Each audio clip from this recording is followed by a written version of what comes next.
Have you ever noticed how a single complaint or harsh word can ripple out and poison the entire atmosphere of your reality? What if dissatisfaction itself was the true root of your problems, not the situations you face?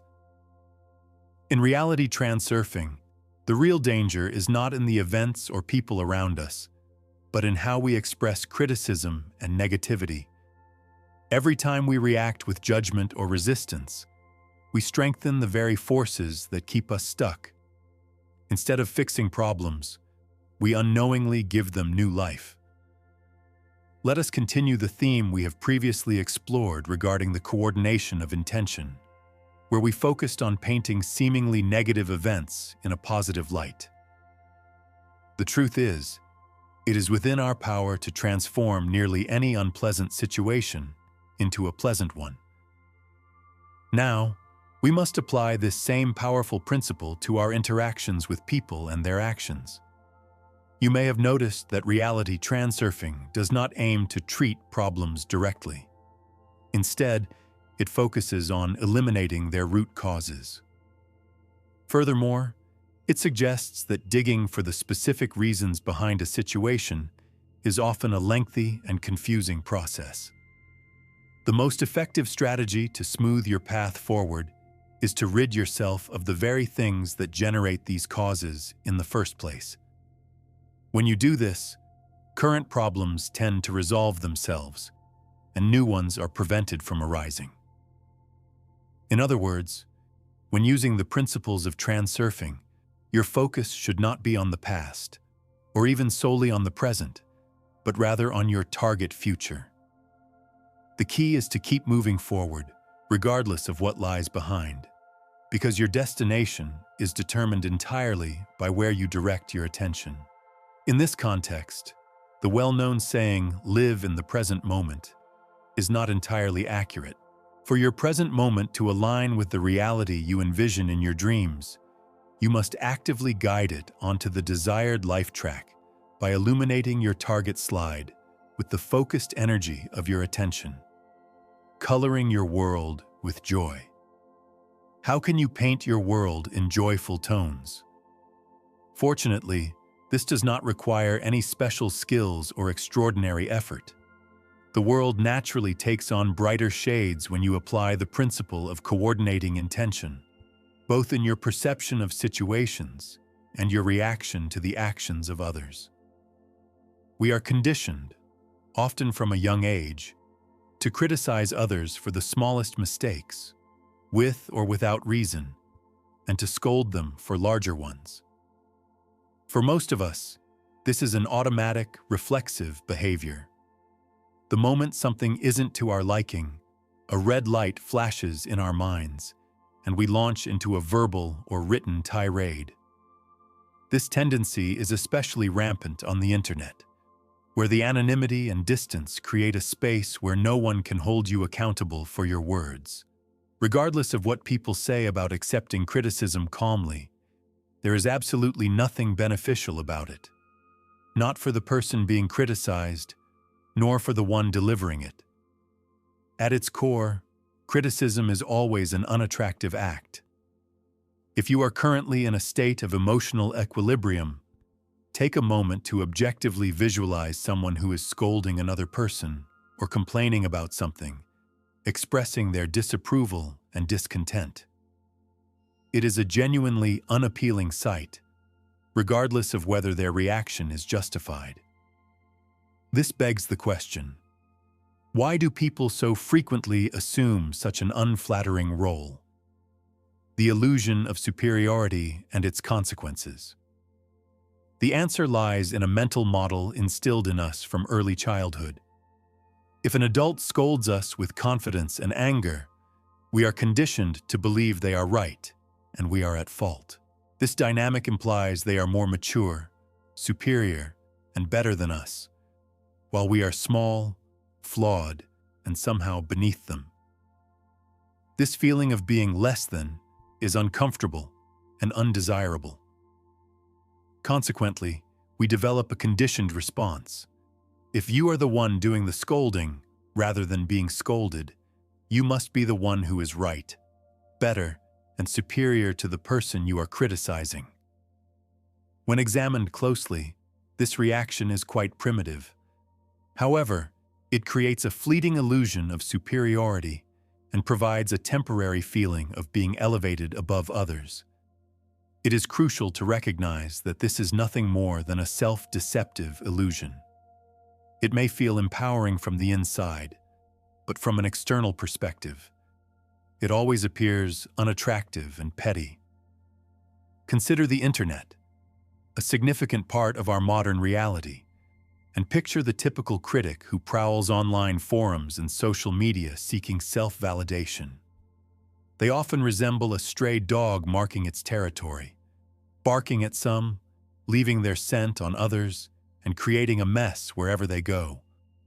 Their motto seems to be, show up, make a mess, and leave a mark. We are delving into these unpleasant descriptions out of necessity, to deconstruct this childhood conditioning and illustrate the true nature of things. However, the unattractiveness of this primitive reaction of dissatisfaction is far from its only negative aspect. There are 3 additional, more compelling reasons why you should avoid indulging in it. The threefold repercussions of negativity. First is the boomerang effect. Whatever you project into the world's mirror, be it good or bad, will inevitably return to you. The direct implication is clear. Do not throw what you would not want to receive back. Pay attention, and you will notice that when you judge someone for something, it is often not long before you find yourself being accused of the very same thing. This pattern occurs with remarkable frequency. Less often, but just as inevitably, the boomerang returns in a different, transformed shape. You might be condemned for entirely different actions, but the negative energy is the same. There is no need to wonder, where is all this trouble coming from? If you are constantly cursing the world around you, only to receive boomerangs in return that you then have to fend off. While not everything is so starkly fatalistic, the pattern is undeniably consistent. This is how a seemingly harmless childhood mindset can spawn a multitude of conflicts. The second reason is the mirror effect. The mirror of reality impassively reflects the content of your attitude, completely ignoring its direction. It doesn't care whether you are expressing approval or condemnation. It simply reflects the energy of your message back to you. However, in the case of condemnation, this reflection casts an even darker shadow upon your reality because judgment is almost always expressed with strong emotion, in a powerful unity of heart and mind. By expressing dissatisfaction and rejection, you are actively polluting your own world.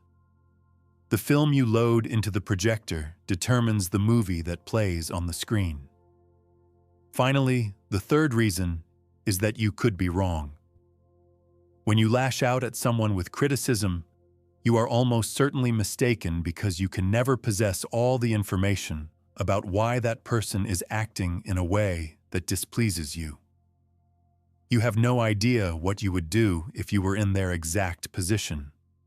In any situation, it is impossible to fully comprehend another person's circumstances, conditions, and motivations. Choosing your frequency. The wave of fortune.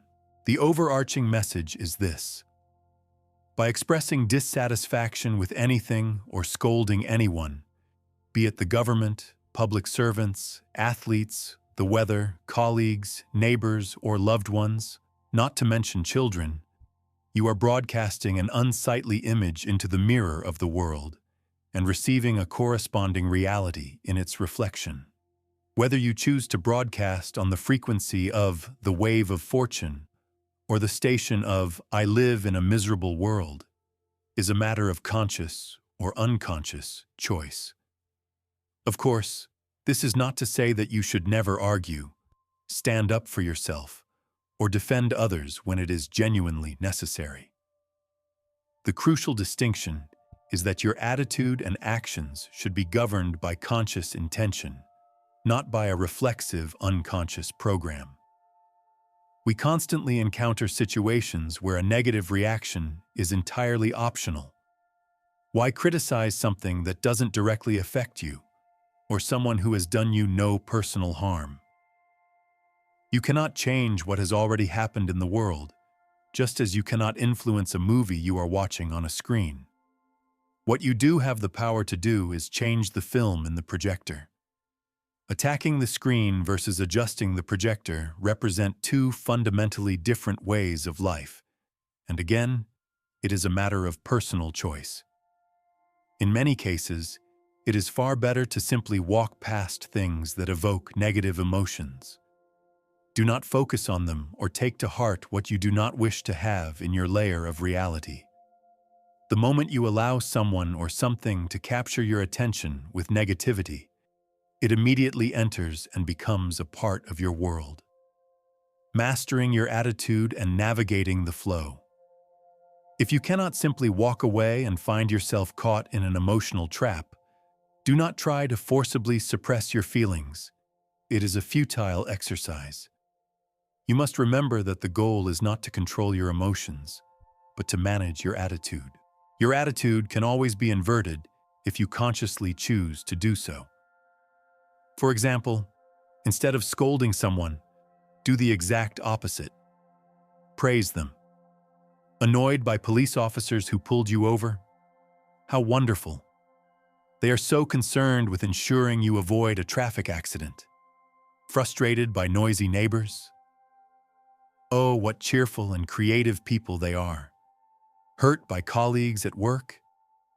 They helped you wake up and realize something important. Thank you. Make a habit of praising everything in sight. For every negative impulse, there is, at the very least, a sarcastically welcoming response you can choose. Let the pendulums that feed on your negative energy go hungry. Ultimately, tolerance and leniency are the virtues of sovereigns. One small addition related to this concerns moving with the flow of variations. In your daily life, you will frequently encounter fleeting comments, suggestions, or advice from others. These small interactions may seem insignificant, but they are not. You must understand that the people around you, unlike you, if you are not sleepwalking through life yourself, are in a deep dream state. This collective dream moves them, and for the most part, they are simply drifting along its current, only occasionally attempting to change course. Your task is not to drift, but to consciously navigate this flow, using its power and paying attention to the signs along the way. These signs can manifest as offhand remarks, especially those that seem unintentional or made in passing.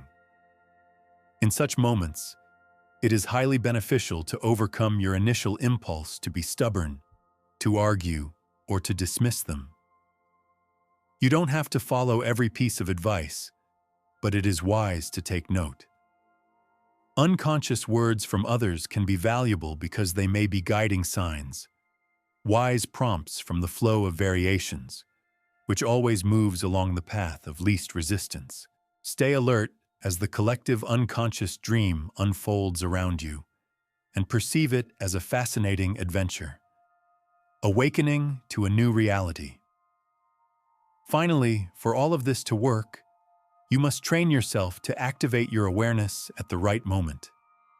Every time you dislike something and feel the urge to unleash a negative reaction, catch yourself. Is that red light flashing in your head? It's time to switch to observation mode. What should you do? You know the answer. It won't happen overnight, but with diligent practice, you will gradually acquire this essential skill. The old unconscious programming will cease to control your life, and you will be astonished to discover that the very reasons for dissatisfaction in your world become fewer and fewer, eventually fading away.